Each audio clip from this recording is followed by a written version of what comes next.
Salut à toutes et tous, c'est Yacine Scali et bienvenue dans la tête d'un CEO, le podcast qui vous inspire à entreprendre.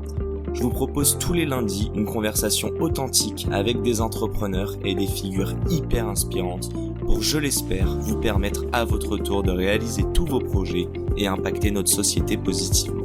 N'hésitez pas à vous abonner au podcast et nous dire ce que vous en pensez en commentaire. Sans plus attendre, je vous souhaite un excellent épisode. Avant de vous présenter ce podcast avec Frédéric Mazella, je voudrais juste remercier notre partenaire du jour, Premier Plan. Alors Premier Plan, c'est l'agence en personal branding en vidéo à destination des entrepreneurs. Si vous souhaitez lancer votre stratégie de contenu vidéo sur TikTok, Instagram, etc., ils s'occupent de tout pour vous. Stratégie, tournage, montage et même distribution. En un tournage de 2 heures par mois environ, vous avez de quoi cartonner sur les réseaux. L'agence a été fondée par Maxence Tison, entrepreneur et créateur de contenu, et il est passé notamment par TikTok et Google. Aujourd'hui, il a plus de 500 000 abonnés sur toutes les plateformes. Ah, et il est aussi passé par le podcast. Et évidemment, c'est pas une coïncidence, parce qu'avec Max, on a le même objectif, voir le plus de personnes se lancer dans l'entrepreneuriat. Alors si vous souhaitez développer votre personal branding sur les réseaux, je ne peux que vous recommander de contacter Maxence. Un grand merci à lui et à Premier Plan pour nous permettre de réaliser cette interview. Bonne écoute à tous. Salut à tous, c'est Yacine Scali. Bienvenue dans ce nouvel épisode de Dans la tête d'un CEO, en direct de Vivatech. Et aujourd'hui, je suis hyper heureux de recevoir Frédéric. Comment ça va, Fred? Ça va bien, bonjour Yacine. J'ai le droit de t'appeler Fred. Ah oui, bien sûr, comme tout le monde. J'ai pris la confiance, tout le monde se tutoie.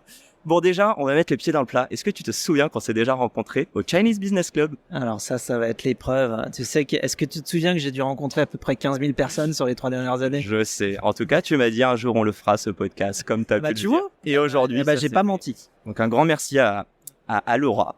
Je vais te poser une première question qui est toute simple pour les gens qui ne te connaissent pas. Tu es serial entrepreneur. Qu'est-ce que tu as monté comme boîte? C'est marrant parce que tu dis serial entrepreneur et derrière serial entrepreneur, il y a la notion de t'as essayé plein de trucs qui n'ont pas marché. Tu vois. Donc en fait, j'en suis à ma 2e boîte. On a monté combien qui ont craché du coup selon toi?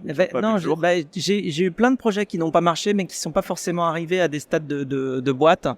Plein d'idées que j'ai explorées et que j'ai pas poussé suffisamment loin, où je me suis arrêté avant en me disant ça va pas marcher pour telle ou telle raison.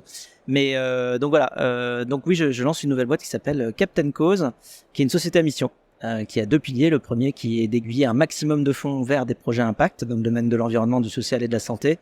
Et le deuxième pilier qui est d'impliquer un maximum de personnes dans la sensibilisation, justement, non seulement aux problématiques du monde actuel, même si on a beaucoup de news là-dessus malheureusement tous les jours, mais aussi surtout aux solutions qui existent et qui sont portées par des associations notamment d'intérêt général qu'on soutient donc activement grâce aux moyens des entreprises.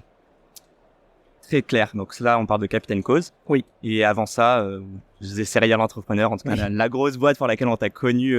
Bon, évidemment, on te voit sur BFM, on te voit partout, Fred. Mais du coup, tu as créé Blablacar. J'ai une question. Donc, solution de covoiturage, leader européen ou leader mondial. Ok. Pour la petite anecdote, tu connais Amigo Express? Oui, très bien, au Canada, au Québec. J'ai étudié au Québec et du coup... Tu faisais Montréal... je faisais Québec. Québec-Montréal, c'est là qui marche le plus. Ça s'appelle ça, à $15. Voilà, très belle expérience. Mais non, pour en revenir, j'aimerais savoir une petite chose. Quand t'as Marc-Olivier Vachon qui a monté ce truc-là, et c'est super. C'est qui, pardon? Marc-Olivier Vachon, qui s'occupe de Amigo Express. Vous connaissiez ou pas du tout la première fois qu'on s'est rencontrés, c'était en 2005 ou 2006. 2006, c'est le début, toi, pour Blablacar. Ah oui, c'était le tout début. Il démarrait tout juste, et moi aussi, et on s'était rencontrés parce qu'on était sur les mêmes idées, les mêmes ambitions. Ouais. Trop drôle. Je voudrais savoir, toi, si tu regardes en donc 2006, voire 2005, quand vous êtes rencontrés, est-ce qu'il y avait une dimension impact? Est-ce que tu t'es dit, en gros, l'impact est juste financier, c'est-à-dire qu'on va payer moins d'essence, on va partager des voitures. Nous, typiquement, au Canada, il n'y avait pas de train. Donc, c'était quand même compliqué de pouvoir faire Québec-Montréal qui font 2 heures, 2 heures et demie. Je te pose cette question-là parce que clairement, aujourd'hui, Captain Cause, on est vraiment sur de l'impact. On est sur... tu t'en as parlé toi-même, par des dons à des associations. Est-ce que c'est quelque chose qui est venu avec le temps ou est-ce que c'était le but de départ avec Blablacar? Alors en fait, l'opportunité elle-même, moi je l'ai vue en regardant tout simplement toutes les voitures vides et toutes les possibilités qu'il y avait de faire en sorte que les passagers puissent participer aux frais en se déplaçant avec les conducteurs qui ont des voitures vides. Donc c'est une opportunité, on va dire, d'entraide et de partage de frais et donc d'économie pour tout le monde. En revanche, moi, ce qui me motive toujours, tout le temps, c'est d'éviter le gâchis. En fait, j'ai horreur du gâchis. Et là, quand on voit toutes les places vides et qui se déplacent dans les voitures, c'est un gâchis monumental. Je sais pas si tu sais que une voiture qui n'a que son conducteur à bord, gaspille 96% de son énergie, puisque 96% de l'énergie qui est dépensée pour déplacer un véhicule avec une seule personne à bord l'est pour déplacer la tôle, la ferraille, et ou faire de l'effet Joule. Voilà, donc il reste 4% pour déplacer le corps humain. Donc en fait, on en est là sur l'équation tout simplement de l'énergie dépensée et de la pollution qui va avec. Et donc évidemment, dès qu'on met 2, 3, 4, 5 personnes par voiture, on divise d'autant les émissions de CO2 et la consommation d'énergie par passager transporté. Okay. Donc en fait, ça, c'est toujours quelque chose qui m'a beaucoup motivé d'aller trouver des sources d'optimisation et de l'anti-gâchis, mais j'ai envie de dire dans ma vie de tous les jours, enfin c'est tout le temps. Et après, quand j'ai vu l'opportunité sur le covoiturage, que c'est effectivement aussi éviter beaucoup de gâchis, puisqu'aujourd'hui on évite l'émission de 1 500 000 tonnes de CO2 chaque année. 1 500 000 tonnes de CO2, c'est... Ouais, mais c'est la métrique que vous regardez, dont elle est la plus fière. Oui, carrément. Après, il y a aussi toutes les relations sociales qui se créent, qui sont occasionnées par des covoiturages.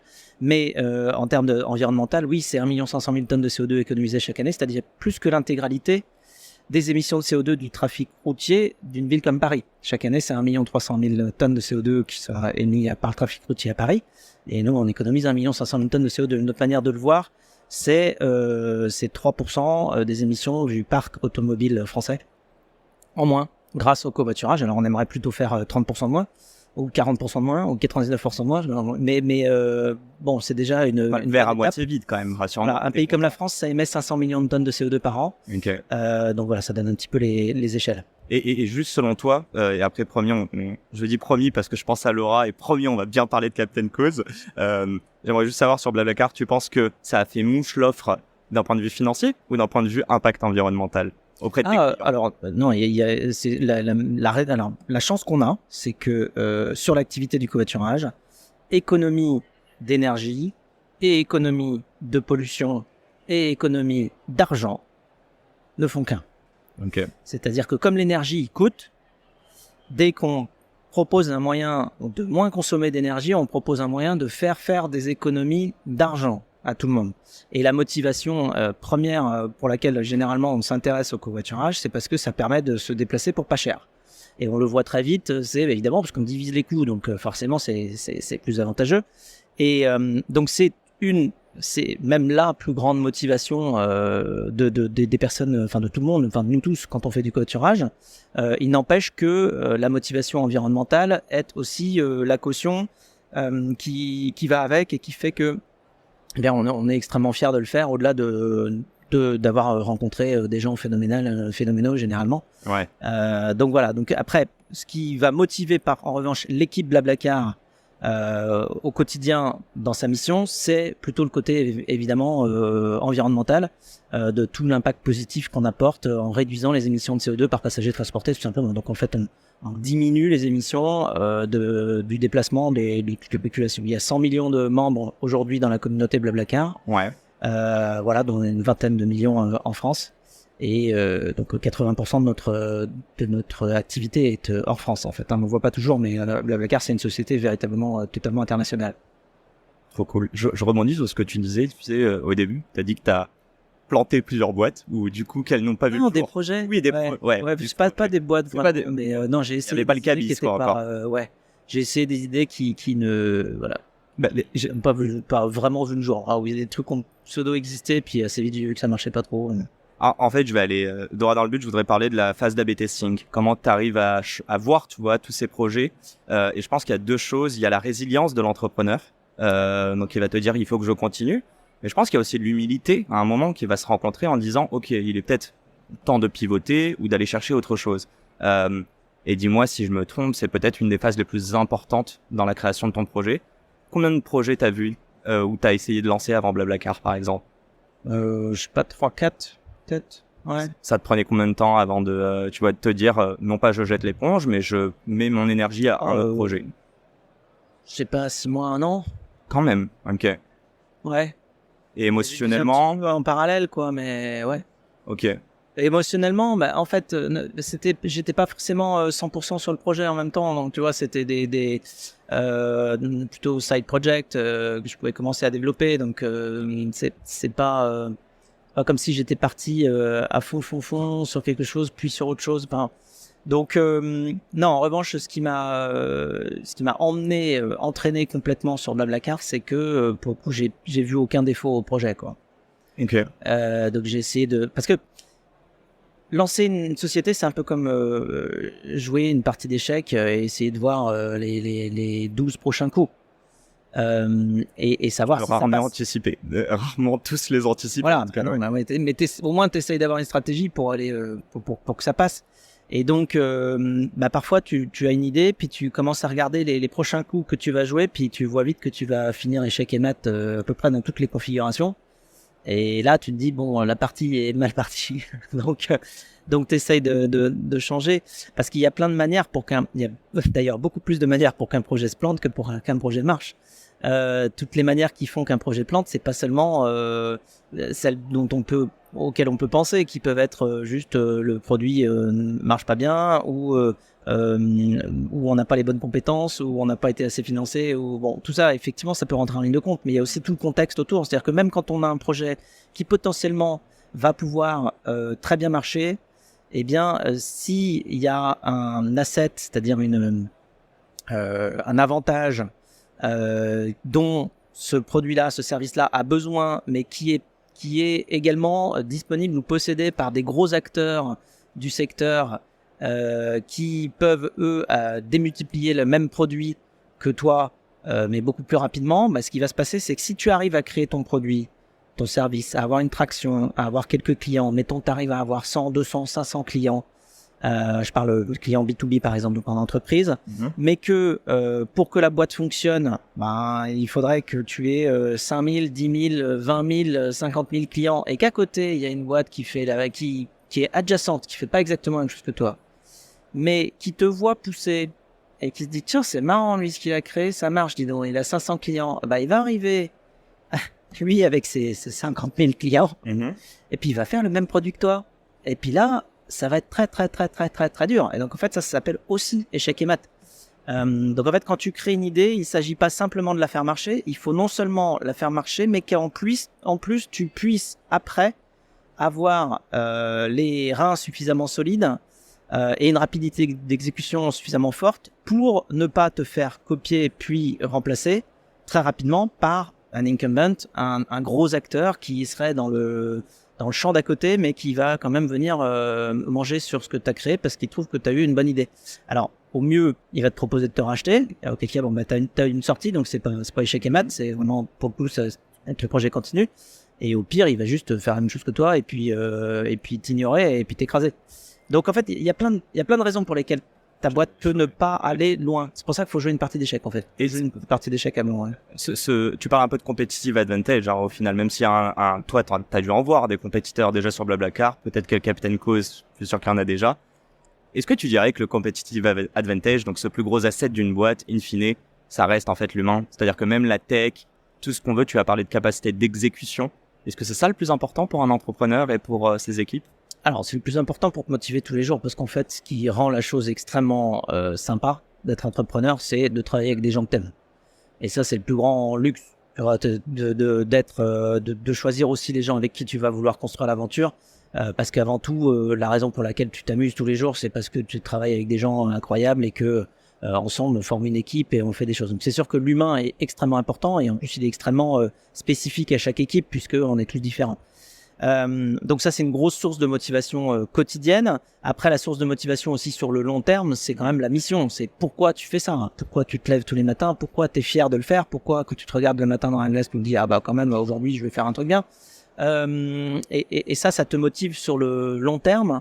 Donc il y a plein de sources de motivation, oui, à activer pour pouvoir pour pouvoir, j'ai envie de dire, survivre les montagnes russes de la création d'entreprise, de l'entrepreneuriat. C'est quand même un yo-yo émotionnel assez intense de créer une société. Et donc, si tu n'as pas la motivation long terme et la mission vissée au corps, tu risques de te décourager dans plus d'un sentier de montagne, quoi. Blablacar, il me semble que alors, t'es plus opérationnel dedans ou Non, je suis non exécutif. Je suis non exécutif. Juste pour pas faire de bêtises, je voudrais juste savoir, Capitaine Cause, ça traînait combien de entre le moment où il y a eu la graine dans ta tête et qu'elle a germé, que tu as quitté ton poste d'exécutif à Blablacar pour justement monter Capitaine Cause, combien de temps ça a pris et surtout, why? Pourquoi Capitaine Cause? Non, alors bon, déjà, ça s'est fait en plusieurs temps puisque je suis non exécutif depuis plusieurs années sur Blabla et en parallèle, je me suis demandé ce que je pouvais bien apporter en tant qu'entrepreneur à la société. Tu sais, quand t'es entrepreneur, t'as pas 50 cartouches pour créer des boîtes en fait. Tu vois, quand tu as quand t'es collaborateur salarié dans une société, tu peux tous les 2, 3, 4, 5 ans changer de poste. C'est assez rapide parce que tu pars de ton poste le 12 octobre et puis tu commences l'autre poste le 12 octobre, tu vois. Donc c'est des switches assez clairs, assez faciles. Et puis tu peux changer tous les 3-5 ans si tu veux. Quand t'es entrepreneur et que t'as une idée, surtout que t'as une idée un peu disruptive et que tu te lances sur une mission, sur ta carrière, t'as 2-3 cartouches, quoi. Tu vois, parce que ça prend 10-15 ans de créer une boîte qui marche. Tu vois, on parlait tout à l'heure de 2006 pour Blabla. Enfin, tu vois comment c'est loin, 2006. C'était il y a 17 ans. Et je me disais d'ailleurs, 2006, moi, je te vois presque comme un ovni sur même la partie, déjà tech et impact. Et du coup, ça fait une intro parfaite, mais pourquoi la tech et l'impact aujourd'hui, d'une manière différente, du coup, de Blablacar, mais sur Captain Cause? Pourquoi ce pain? Alors, moi, j'ai eu une forme de, déjà, j'ai toujours été, pour faire des économies maximales sur l'utilisation de ressources de plein de choses. Okay. Y compris, tu vois, je prends quasiment plus d'avions depuis 7-8 ans au moins, bien avant la pandémie. Et j'essaye de faire le plus gaffe que je peux par rapport aussi à mon boulot, à tout ça. Et en fait, la notion d'impact, elle est maintenant omniprésente. Mais elle a aussi été amenée par différents mouvements et moi je me souviens de cette sensibilité-là, mais aussi d'avoir eu des chocs et notamment quand j'ai vu pendant la marche du climat en 2019 des jeunes de 20 ans défiler avec des panneaux, des pancartes qui disaient quand je serai grand je voudrais être vivant. Là tu te dis attends, c'est pas un mai 68, ils ont pas écrit il est interdit d'interdire ou tu vois d'autres slogans de l'époque. Ils ont écrit qu'ils n'avaient pas espoir d'être vivants. On est quand même dans une autre dimension. C'est quoi, c'est plus de la politique, c'est du sociétal ou Ouais, et là tu te dis attends, si les jeunes là à 20 ans ils n'ont pas, enfin je sais pas ce que c'est qu'une société qui a plus d'espoir de vivre ou de survivre hein. Mais en tout cas tu te dis il y a un problème de fond. Et voyant ça évidemment toutes les news qu'on a tous les jours qui sont toutes plus déprimantes les unes que les autres sur tous les domaines de dégradation possible, évidemment à commencer par le réchauffement climatique qui est un problème, qui est une espèce d'histoire qui a l'air écrite et que personne n'a envie de voir. Tu te dis, qu'est-ce que je peux faire moi en tant qu'entrepreneur? Qu'est-ce que j'apporte à la société pour essayer de contribuer, même ne serait-ce qu'un gravier à la montagne, mais du travail qu'il y a à faire pour éviter ce drame-là. Et donc du coup, assez vite, une idée d'aller soutenir les gens soutenir toutes les initiatives qui peuvent aller dans le sens de réparer des différentes dommages qu'on a fait à tout notre environnement notamment. Et c'est c'est assez vite tu te dis bon ça va être assez colossal comme travail parce que la destruction qu'on a occasionnée elle est colossale. De toute manière réparer ça va être colossal aussi.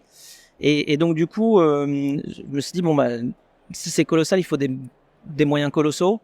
Et puis, donc, assez vite, tu te rends compte que c'est les entreprises qui peuvent aider parce que c'est les entreprises qui ont beaucoup, beaucoup de moyens. Donc, en fait, après, tu trouves un moyen pour aller intéresser les entreprises à résoudre ce problème-là ensemble. Les entreprises, elles sont intéressées à avoir des clients et tu dis, tiens, on va aller faire plaisir aux clients puisque 90% des gens, estiment que c'est aux grandes sociétés et aux marques d'aller agir aujourd'hui, par rapport à toutes les problématiques qu'ils voient. Tu rejoins ce constat? Enfin, ce constat, cet avis-là, que c'est aux marques et aux sociétés. C'est à tout le monde. Ouais. Et c'est vrai qu'il y a une attente parce que le problème étant tellement énorme, chacun individuellement se dit bon bah moi à ma petite échelle je peux pas faire grand chose et se dit bon bah vu que le problème est grand, c'est aux grands d'agir. Et les grands, bah très vite tu te tournes vers les marques parce que les marques passent leur temps à te montrer qu'elles sont grandes et qu'elles sont puissantes. Tu dis bah d'accord, alors si t'es grand et si t'es puissant, bah montre-moi comment tu changes le monde. Et donc du coup, comme les marques ont envie de toujours évidemment faire plaisir à leur communauté, et donc notamment leurs clients et leurs collaborateurs, bah là tu leur offres un moyen, puisque les marques peuvent allouer un budget et dire à leurs clients et leurs collaborateurs, bah c'est vous qui allez décider ce qu'on fait de ce budget-là. Parce que moi, alors, en tant que boîte, j'ai des moyens financiers, c'est vous qui allez décider sur quoi on met ces moyens-là pour résoudre les problèmes que vous voyez les plus saillants, qui vous tiennent à cœur, et donc on va aller soutenir des équipes qui résolvent ces problèmes-là. Parce qu'en fait, toute la logique, elle part d'un autre constat, c'est que là, comme c'est parti, le statu quo, c'est-à-dire ne rien changer, c'est pas une solution. Enfin, là, on a compris, je pense. Ouais. On a compris que si on change rien, alors là, la courbe, elle est écrite. Hein, elle va pas dans le bon sens. C'est une courbe qui monte et en allant vers la droite, comme toutes les courbes de business, sauf que celle-là, elle est vraiment pas bonne. Donc, ce qui est sûr, c'est que ce qui nous sauvera, je l'espère, de cette espèce d'histoire écrite de travers, c'est le changement, c'est faire autrement. De toute manière, il va falloir faire autrement. Okay. Et donc, ça veut dire que il faut aller aider toutes les initiatives qui poussent des choses qui poussent les choses pour faire autrement. Et donc, c'est tout l'esprit derrière Captain Cause, c'est de se dire, de toute manière, c'est le seul salut, c'est le changement. Alors par changement, je dis pas forcément innovation, hein, ça peut être changement d'habitude, ça peut être plein de choses. Enfin, c'est des innovations au niveau du comportement comme au niveau de la tech, mais donc toutes les initiatives qui vont dans le sens de développer un changement d'habitude, un changement de société, doivent être encouragées pour qu'on teste. Hein, parce que là, il faut vraiment qu'on teste ce qui marche assez rapidement, parce que ce qui est sûr, c'est que ne rien changer, ça ne marche pas. Et donc toute la philosophie derrière Captain Cause, c'est d'aller financer des projets qui vont penser et faire autrement, donc qui vont changer les choses et les aider à grandir plus vite pour voir ce qui marche moins bien, et qu'au moins on puisse avoir une chance d'éviter le statu quo et l'inertie.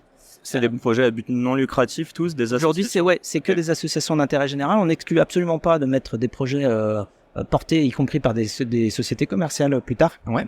Aujourd'hui, on le fait pas. On n'est pas parti sur cet axe-là maintenant, mais ça peut très bien se faire dans le futur. Mais je pense à des néobanques green comme Gringot. Je sais pas si t'en as entendu parler. Oui, c'est bon. Bon, je leur fais bien Maud, Caillou. Et ben voilà, je fais coucou à Maud et Andrea. Tu sais, on va bientôt terminer. Il nous reste 3 minutes. Je vais quand même te poser une question pour terminer sur Captain Cause. Il y a un truc qui est assez intéressant en France. C'est qu'on a, alors j'ai pas le bon terme. Avant, ça s'appelait les CE, comité d'entreprise. Aujourd'hui, c'est CSE, c'est ça ou ouais. Est-ce que justement, Captain Cause a presque un avantage d'être en France où justement des sociétés à plus de, je crois, 49 salariés ont l'obligation d'avoir un CSE avec un budget alloué, etc. Pas forcément. D'une part parce que effectivement, il y a différentes configurations dans les différents pays. Tu pourrais aussi dire ce serait beaucoup plus simple aux États-Unis parce qu'ils ont beaucoup plus l'habitude de donner tout un tas de charities dans tous les sens. La structure du don est pas du tout faite de la même manière aux États-Unis qu'en France et les montants sont beaucoup plus importants là-bas. Donc tu vois, tu pourrais prendre cet exemple-là aussi. Okay. En fait, chaque pays a sa particularité. Non, ce qui est sûr, c'est que je pense que Captain Cause a de la chance de naître en France. Et d'ailleurs, c'est pas un hasard. Parce que il y a véritablement quand même une prise de conscience très très large dans notre société. C'est pas forcément le cas dans pas mal de pays où en fait il y a parfois encore pas mal de déni, notamment sur les dérives et sur le changement climatique et tout ça. En France, on est bon selon toi? Je se voile un peu moins la face. Je pense qu'on a compris le problème, ouais, quand même. On arrête l'hypocrisie. Ouais, c'était peut-être une forme d'hypocrisie. Enfin, c'était peut-être une forme aussi de pas vouloir se démoraliser. Pas forcément de pas vouloir le voir, c'est de pas vouloir avoir mal. Ok. Et donc du coup, je pense que là, au niveau maturité de prise de conscience, on est bien avancé, donc ça aide beaucoup les choses. Et puis il y a quand même un tissu justement d'innovation, surtout maintenant la nouvelle génération. Il y a quand même la moitié des 18-24 ans qui ont envie de créer leur boîte. Enfin, tu vois, on est vraiment dans une dynamique où tout le monde a envie de créer des choses nouvelles. Donc ça aide aussi beaucoup. Eh bien, c'est la mission de ce podcast. Et justement, tu vas t'adresser. Bon, on a un peu plus de 18-24 ans, mais j'adorerais, et d'ailleurs, je l'ai dit à Bruno Le Maire tout à l'heure, j'adorerais remettre l'entrepreneuriat comme une voie d'excellence, et ce, dès le collège et le lycée. J'aimerais te poser la question. Alors, je connais pas ton âge, c'est pas le cas, c'est pas le but, pardon. Jeune. non, mais j'allais dire il y a 16 ans quand t'as créé Blablacar en 2006. Ah bah, très jeune. C'est quoi le conseil que toi, t'aurais aimé entendre? C'est quoi vraiment le conseil où tu te dis, c'est quelque chose d'universel pour entreprendre, que tu vas créer une boîte dans l'AI Deep Tech ou tout simplement une boîte en utilisant un peu le digital mais créer de la valeur. Le conseil pour te lancer. Oui, c'est d'écouter un maximum de gens, de faire beaucoup de benchmarks, faire beaucoup de pas avoir peur de partager beaucoup son idée, d'en parler à beaucoup de gens et d'écouter. Surtout écouter ce qui revient, vraiment comprendre tout ce qu'on nous dit. Et ensuite, de prendre toute cette quantité d'informations-là et d'en faire une synthèse pour prendre les bonnes décisions.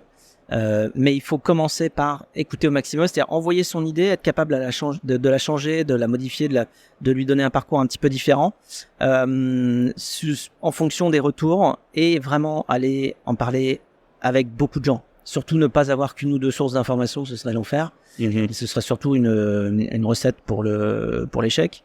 Et donc du coup, aller voir plein de personnes, essayer d'avoir plein de conseils, de retours par rapport à son idée, son produit, de vraiment beaucoup écouter, de faire une belle synthèse et de prendre les bonnes décisions. Voilà, mais il faut vraiment écouter. Beaucoup. Parce que le but pour qu'une idée fonctionne, c'est qu'il faut qu'elle soit compatible avec le monde qui nous entoure. On peut pas juste avoir une idée qui va flotter dans l'air et puis fonctionner. Il faut que l'idée elle accroche sur la société et pour accrocher sur la société, il faut qu'elle soit compatible et que tout le monde y trouve son intérêt. Et donc, il faut l'adapter pour que ça convienne à tout le monde. Et ça veut dire qu'il faut écouter tout le monde. Donc, humilité. Ouais, alors ça rejoint d'ailleurs la plus belle citation que je connaisse, je pense, qui est une citation de Galilée, qui dit « Je n'ai jamais rencontré d'homme si ignorant qu'il n'eut rien à m'apprendre ». Qui contient tout parce que d'une part ça nous met tous sur un pied d'égalité et on comprend bien qu'on a tous des choses à nous apprendre les uns des autres. Ça évidemment met en avant le fait d'apprendre, d'écouter et ça nous ça nous met sur la voie du progrès. Ça enrichit. Non mais c'est on ne peut plus humain. Je ne peux que boire tes paroles. Bon, normalement c'est celle de Galilée là, tu peux. Mais c'est toi qui parles là. Non, il est 12. Ouais. T'avais une dernière question? Ouais, je peux oser. Vas-y. Your unpopular opinion, donc ton opinion impopulaire sur la tech, l'entrepreneuriat. En fait, j'ai carrément envie de te parler, de le cibler. C'est vraiment l'entrepreneuriat et toi qui as fait qui veut être mon associé, toi qui vois sur les réseaux autant de personnes qui parlent des gourous, qui parfois nous vendent de pouvoir entreprendre en bossant 3 heures par jour. Ouais, est-ce que t'as un avis sur ça? Est-ce que t'as pas justement, je te laisse répondre. Et du coup, impopulaire. J'ai parlé de la tech, tu veux parler de l'entrepreneuriat? Bah, attends, si tu veux répondre sur la tech, je veux pas Non, sur la tech, j'ai envie de dire, toutes les techs ne sont pas utiles. Voilà, faut pas faire de la tech pour de la tech. Ok. Tout comme, faut pas, il y a une autre chose importante à comprendre quand on construit un service. Ouais. C'est que, l'argent, c'est un produit dérivé d'un très bon produit. Une boîte, elle est pas là pour faire de l'argent, elle est là pour faire un très bon produit. Et quand elle fait un très bon produit, qu'est-ce qui se passe? En général, elle fait de l'argent. Okay. Il faut pas être focalisé sur ça. De la même manière, le but de créer de la tech, c'est pas de créer de la tech pour de la tech. Ça, après, ça s'appelle de la recherche et ça peut parfois aider à certaines choses. Mais quand on veut développer une société, et notamment dans la tech, je pense qu'il faut se poser la question, la plus grande question qu'il faut se poser, c'est est-ce que quand mon projet aura atteint l'échelle que je lui souhaite, c'est-à-dire le maximal, et qu'il aura un impact sur le monde, est-ce que le monde sera mieux avec un produit ou ma technologie ou sera moins bien? Et si vraiment, si en se posant de manière honnête et parfaitement objective cette question-là, on arrive à la conclusion qu'en fait peut-être que le monde sera pas mieux avec ce machin-là que je suis en train de développer ou de créer, il faut pas le faire. Voilà, il faut mieux aller mettre toute son énergie à créer quelque chose qui sera utile. Mais il faut se projeter pour ça dans la réussite et vraiment voir dans quel état sera le monde une fois que notre produit et notre service sera répandu partout. Tu dirais à plus 10 ans? Toujours, l'horizon, c'est de te dire faire du bien. Alors, plus 10 ans, il n'y a pas forcément de notion de temps.